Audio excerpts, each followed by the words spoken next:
Сәлеметсіздер ме 7 сынып оқушылары?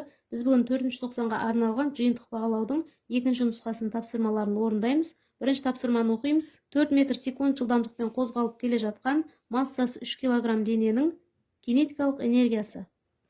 Жылдамдық 4 метр секунд, масса 3 килограмм, кинетикалық энергияны табуымыз керек. Кинетикалық энергияның формуласын жазамыз. mv квадрат бөлінген 2. Масса 3 килограмм, көбейтілген жылдамдық 4 метр секунд, квадраты бөлінген 2 тең 4-тің квадраты 16, 3-ке көбейтіп 2-ке бөлеміз, тең 24 джоуль. Жауабы 24 джоуль. 24 джоуль В нұсқасы. Екінші тапсырма, үстелдің биіктігі 0,8 метр, үстел үстінде тұрған дененің массасы 0,2 килограмм. Осы дененің еденге қатысты потенциалдық энергиясы. G-дің мәні берілген, биіктік 0,8 метр, масса 0,2 килограмм, G-дің мәні берілген, потенциалдық энергияны табуымыз керек. Формуласын жазамыз, mgh.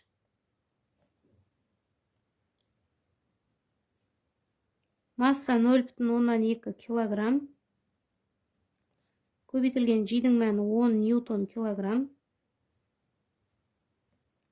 Көбейтеміз, биіктік 0,8 метр. Тең 1,6 джоуль. Жауабы 1,6 джоуль. 1,6 джоуль Д нұсқасы. Үшінші тапсырма, механиканың алтын ережесі. Күштен қанша есе ұтсақ, орын ауыстырудан сонша есе ұтыламыз. С нұсқасы дұрыс. Төртінші тапсырма, суретте қандай жыл мезгілі бейнеленген? Жердің солтүстік жарты шарында жаз, жердің оңтүстік жарты шарында қыс. С нұсқасы дұрыс. Бесінші тапсырманы оқимыз. Суретте балалар әткеншегінің қозғалыс траекториясы берілген, әрбір нүктеге сәйкес энергиялардың мәнін жазыңдар.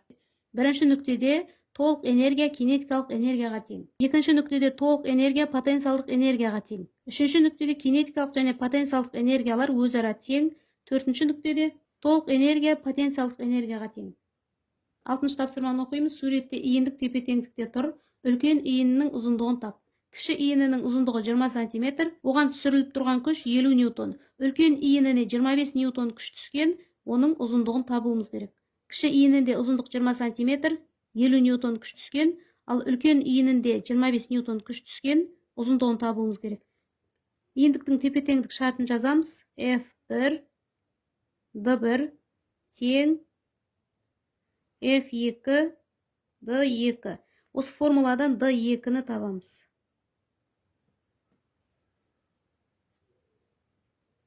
F1 көбейтілген D1 бөлінген F2. F1 50 ньютон көбейтілген D1 20 см бөлінген F2 25 ньютон тең 40 см. Жауабы 40 см. Жетінші тапсырма, суретте жұмысшы пайдалы әрекет коэффициенті 80% қондырғының көмегімен жүкті көтеруде.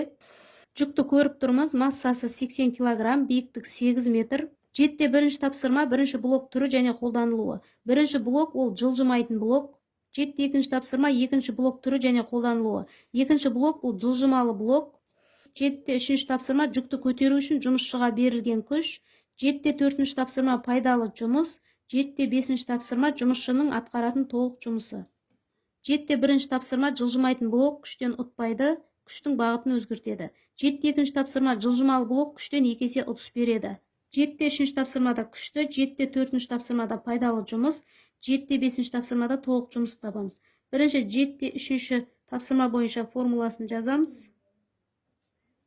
F күшті табуымыз үшін mg-ді бөлеміз 2-ге, Себебі жылжымалы блок күштен 2 есе ұтыс береді. 7-те 4-ші тапсырмада пайдалы жұмысты табамыз. Формуласы mgh.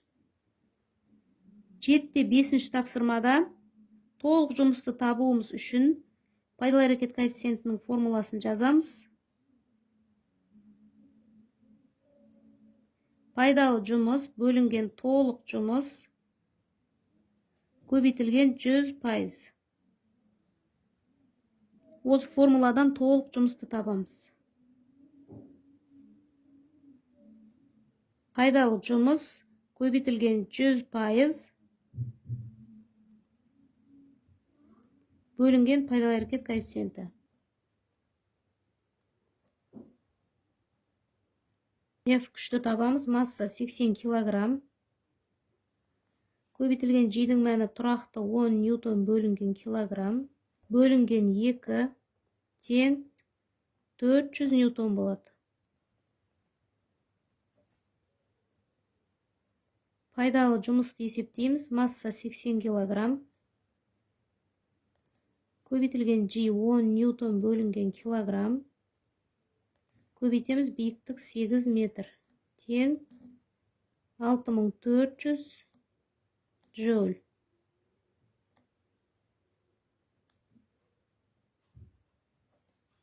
Толық жұмысты есептейміз.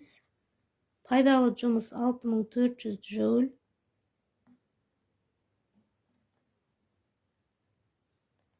Көбейтеміз 100%.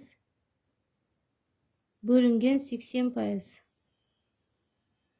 Пайыздар қысқарып кетеді. 6400-ді 100-ге көбейтіп 80-ге бөлеміз. 8000 джоуль болады. Жауабы күш 400 ньютон.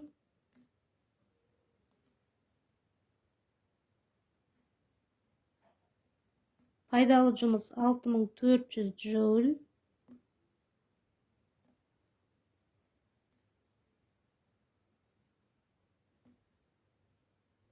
Толық жұмыс 8000 джоуль.